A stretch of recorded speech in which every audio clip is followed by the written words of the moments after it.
귀한 찬양 감사드립니다. 주의 기쁨과 평강이 우리 모든 성도들과 산업과 일터에 늘 함께하기를 주님의 이름으로 소망하며 축원합니다. 대림절이 시작되었습니다. 대림이라는 말은요, 강림, 대강이라는 말과도 같이 쓰는 말이지요. 주님의 오심을 말하는 것이 대림이라는 말입니다.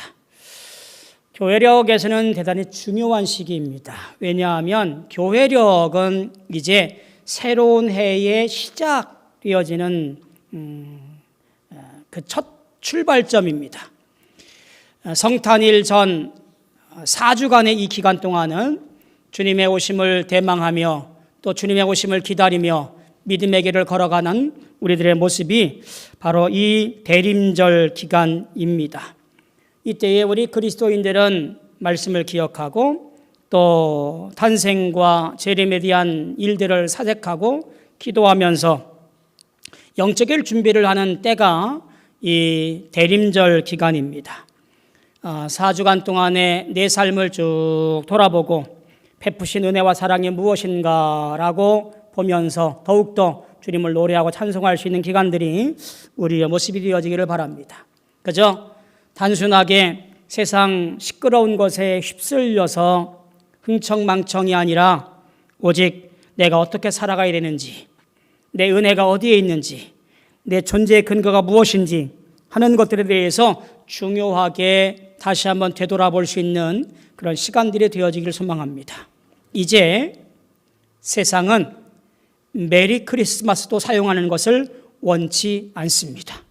그냥 기쁜 날, 즐거운 날, 즐기는 날, 그래서 뭐라고 부르냐면 해피 홀리데이라고 부르기 시작했어요. 메리 크리스마스가 사라지고 해피 홀리데이가 되어져 버렸습니다. 그런데 우리 교회 많은 성도들은 여전히 세상 속에서 캐롤과 더불어서 흥청망청 그렇게 휩쓸리는 경향들이 있음을 보게 되어져요. 우리는 성탄의 기쁨과 그 은혜와 나를 향하신 놀라운 섭리와 계획을 생각하고 묵상하며 보내는 그런 성탄 기쁨의 날들이 우리에게 회복되어지기를 소망합니다. 어떻게 지낼까? 도미티아노스 황제의 박해가 심할 때 초대 기독교 시기이지요. 베드로 사도가 흩어져 있는 많은 신앙의 형제자매들에게 편지를 보내요. 베드로전서의 편지에 보니까 이렇게 마지막을 준비할 것을 당부합니다. 베드로전서 4장 7절로 11절에 보니까 만물의 마지막이 가까이 왔으니 그러므로 너희는 정신을 차리고 근신하여 기도하라. 무엇보다도 뜨겁게 서로 사랑할지니 사랑은 허다한 죄를 덮느니라. 서로 대접하기를 원망 없이 하고 각각 은사를 받은 대로 하나님의 여러 가지 은혜를 받은 선한 청지기 같이 서로 봉사하라. 만일 누가 말하려면 하나님의 말씀을 하는 것 같이 하고 누가 봉사하려면 하나님이 공급하시는 힘으로 하는 것 같이 하라. 이는 범사에 예수 그리스도로 말미암아 하나님이 영광을 받으시게 하려 함이니 그에게 영광과 권능이 세세에 무궁하도록 있느니라. 주님의 오심의 날, 그때를 기다리며 살아가야 할 믿음의 사람은 그저 선물 교환하고 떠들면서 기뻐하면서 외식 한번 하고 그렇게 얼굴 보는 때가 아니라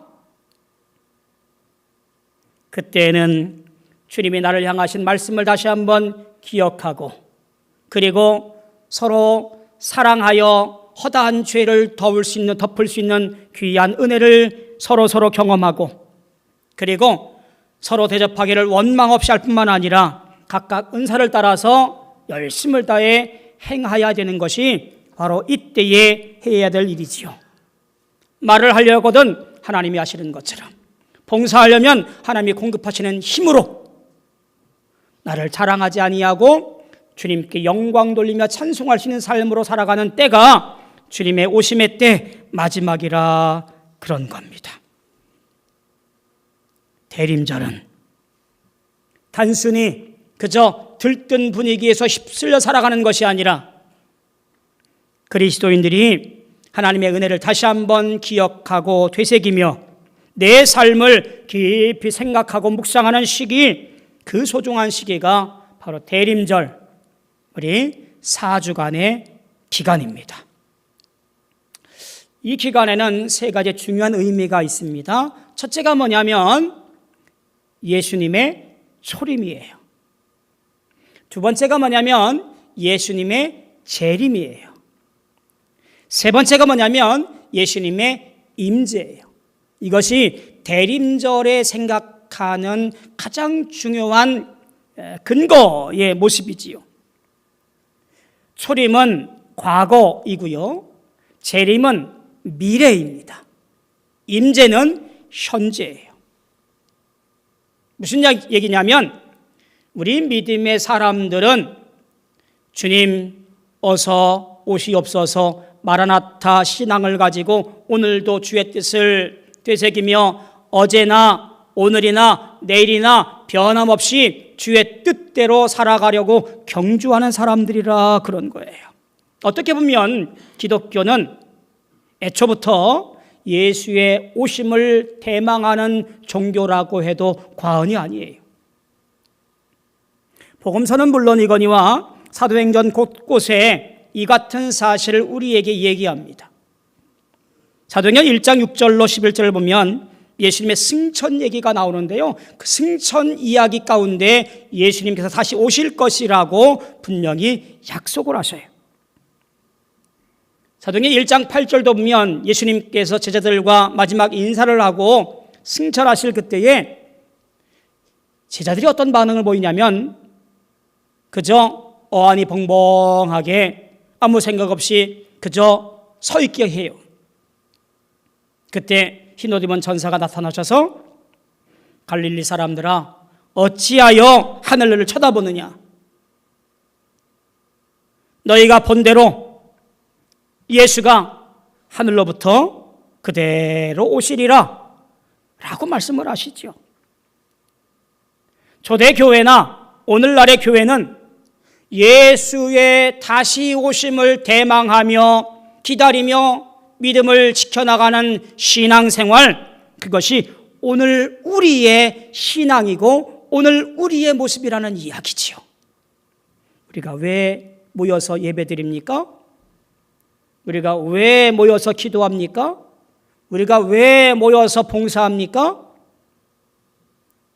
그저 이 한 몸 잘 먹고 잘 살고 부자 되어지고 내 기도하는 모든 것들이 다 응답받기 원해서 그런 것이 아니고 우리는 이날에 모여 함께 주님의 오심을 기다리며 주님 맞이할 것을 고대하고 오늘도 믿음으로 결단하기 위해서 예배하고 기도하고 찬송하고 봉사하며 헌신하는 거예요. 2023년 오늘을 사는 우리들은 한번 솔직히 한번 생각해 봅시다. 주님의 재림에 대해서 진지하게 생각해 보았는가? 나하고는 상관없는 이야기지 뭐. 나하고는 별개이지. 나는 그냥 이때에 배부르게 잘 먹고 잘 사는 것으로 끝나야지. 주님이 언제 오시든 상관없어 라고 그렇게 살아가고 있지 않은가? 오히려 그 중요한 문제를 이단 사이비들한테 빼앗긴 것 같은 느낌이 들어요. 그 중요한 주제, 예수님의 다시 오심에 대한 이야기, 예수님의 오시는 축복의 이야기를 이단들이 써먹는 그저 현혹하는 주제거리가 되어진 것이 얼마나 안타까운 일인지 알 수가 없어요. 여러분, 여러분의 마음 깊은 곳에 주님이 다시 올 것을 기대하면서 믿음으로 정갈하고 거룩한 삶으로 살아가시는 우리 모두 되어지기를 주님의 이름으로 소망하며 축복합니다. 성경은 우리에게 이 문제를 어떻게 말씀하고 계실까? 오늘 본문 말씀을 통하여 우리가 어떠한 자세로 경주해야 될지를 생각해 보려고 합니다. 오늘 말씀은요, 세 부분으로 나눠 생각해 볼 수 있습니다. 24절부터 27절까지, 그리고 28절부터 32절까지, 그리고 33절부터 37절까지, 이렇게 세 부분으로 나누어서 생각해 볼 수 있습니다. 첫 번째 부분이 24절부터 27절까지의 말씀은 이렇게 말합니다. 그때에 그 환난 후 해가 어두워지며 달이 빛을 내지 아니하며 별들이 하늘에서 떨어지며 하늘에 있는 권능들이 흔들리리라. 이게 그 당시 사람들의 신앙의 상태예요. 예수를 모르는 일반적인 사람들은 하늘이 움직이고 하늘이 어떤 현상을 보이고 이런 일이 있을 때마다 간담을 서늘하게 하고 이런 일들로 인해서 그들의 모든 것들을 다 재단하고 그리고 벌벌 떠는 것이 그 당시의 고대인들의 모습이었습니다. 즉 1월 성신을 무서워하고 1월 성신을 섬기는 신앙의 모습이 당시 고대인들의 신앙이었습니다. 감히 우리가 어찌할 수 없는 세계, 그것이 1월 성신의 세계였다는 거지요. 그런데요, 신기하게도 하나님 신앙으로 살던 사람들은 이런 초월적인 힘이 작동될 때마다 이렇게 고백을 하는 거예요. 1월 성신도 창조하신 하나님께서는 다 피조물들이니 이것들을 다 정한 때가 되면 끝장낼 것이다. 그리고 그때에 인자가 권능과 영광으로 오실 것이다. 26절에 보니까 그렇게 말씀하지요. 영광으로 오는 것을 사람들이 보리라. 처음 예수를 믿었던 사람들은 그들의 신앙 가운데 그 마지막 때에 오실 인자가 누구냐? 예수 그리스도라고 믿고 고백한 것이고요. 예수를 기다리며 신앙을 지켜서 승리했던 사람들인 것을 보게 되어져요. 우리가 누구라고요? 예수의 오심을 기다리는 사람들이에요. 이 땅의 것을 가지고 발 동동거리며 한 번 더 쌓으려고, 한 번 더 움켜쥐려고, 한 번 더 가지려고 그렇게 아등바등 사는 사람들이 아니라 우리는 주님의 오심을 기다리며 오늘도 믿음으로 걸어가 저 영광의 나라를 소망하는 신앙을 경주하는 하나님의 사람들이라는 사실을 꼭 기억하고 주여 어서 오시옵소서 기도하며 대망하시기를 소망합니다. 두 번째가 어디였지요? 28절부터 32절까지 있는 말씀입니다. 인자가 오는 것이 언제인가? 라는 질문을 하게 되어지는 말씀인데요. 본문은 이 일에 대해서 두 가지를 언급해요. 하나는 뭐냐면 무화과 나무를 보고 계절을 오는 것을 알 수 있듯이 마지막 때에 조짐이 있을 거라고 하는 이야기예요. 다른 하나는 궁극적으로 그날과 그때는 아무도 모른다고 하는 거예요. 천사들도 모르고 아들도 모르고 아버지만 안다는 거예요. 그러면 이 두 가지 말이 좀 모순되잖아요. 현상을 보고 알 수 있다고 그랬는데 그때는 아무도 모른대요. 이 무슨 말이 맞는 거예요? 그런데 우리 일상을 보면 우리가 쉽게 이런 것을 알 수가 있습니다. 얼마 전에 포항에 지진이 났었잖아요. 포항에 있는 우리 친구 목사한테 전화를 했더니 이미 조짐이 있었대요. 지진 날 것 같은 그런 반응들이 이미 있었대요. 근데 그것을 과학적으로 입증하지 못했기 때문에 발표 못한 것이지 이미 조짐은 있었고 진도가 얼마큼 되니까 그제서야 지진입니다 라고 말을 했던 거예요.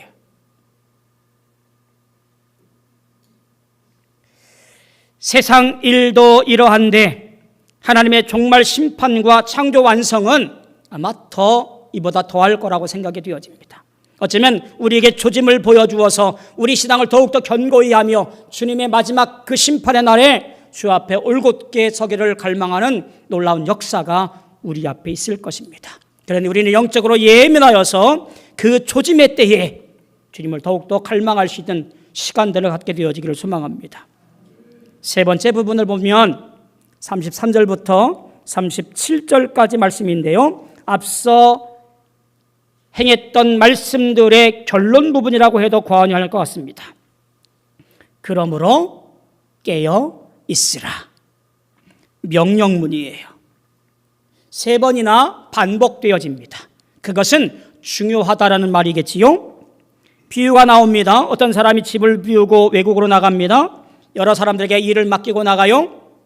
돌아올 때 정신 차리고 깨어 있으라 라고 신신당부합니다. 만약에 깨어 있지 아니하면 그것이 얼마나 낭패가 되겠느냐라고 하는 말입니다. 결국 깨어 있으라. 깨어서 주인이 올 것을 준비하고 있으라 라는 이야기예요. 대림절 첫 번째 주일을 보내면서 우리가 집중해야 되는 이 한 가지 제목, 깨어 있음이라는 거예요. 그러므로 깨어 있으라. 여러분, 깨어 있다라는 말이 무슨 뜻일까요? 24시간 두 눈 부릅뜨고 눈 뜨고 있으라는 말일까요? 아니면 세상 일 다 집어치우고 교회에 모여서 낮이고 밤이고 기도하면서 예배하면서 찬송하면서 그렇게 살라는 말인가요?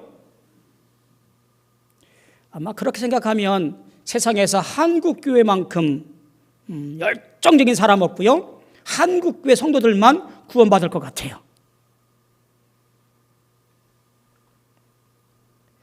깨어있다라는 이 말을 우리가 유심히 잘 살펴볼 필요가 있습니다. 쉽게 말해 이런 거예요. 마지막 순간이 다가올 터이니 세상 일에 한눈 팔지 말고 내게 주어진 오늘 일상들을 충실히 살아가며 올바른 믿음을 갖고 신앙생활을 하면서 열심을 다해 주의 자녀로서 살아가라고 하는 말씀이에요. 오해하지 마세요.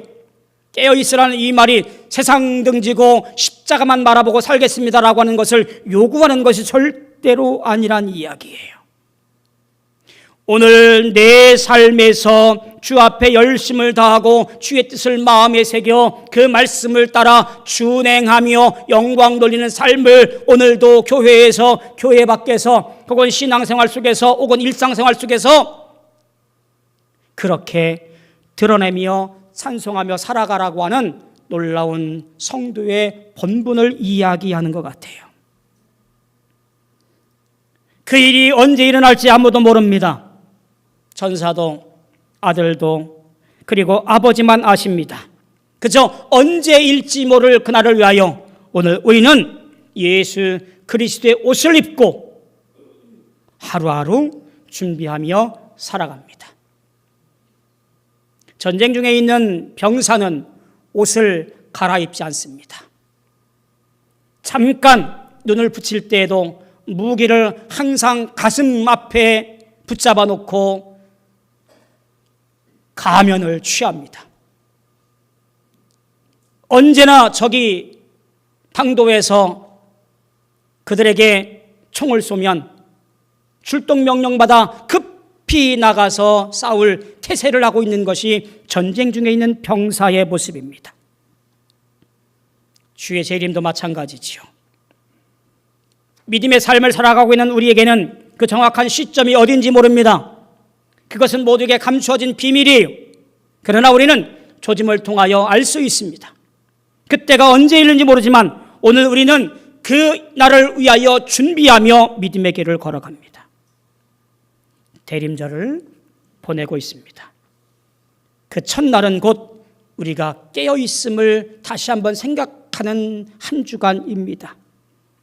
하나님의 명령에 직면하여 오늘 주의 날을 기억하고 믿음의 길을 걸어가며 주의 뜻과 생명 앞에 준비를 잘하여서 영광 돌릴 수 있는 우리 모두가 되어지길 소망합니다.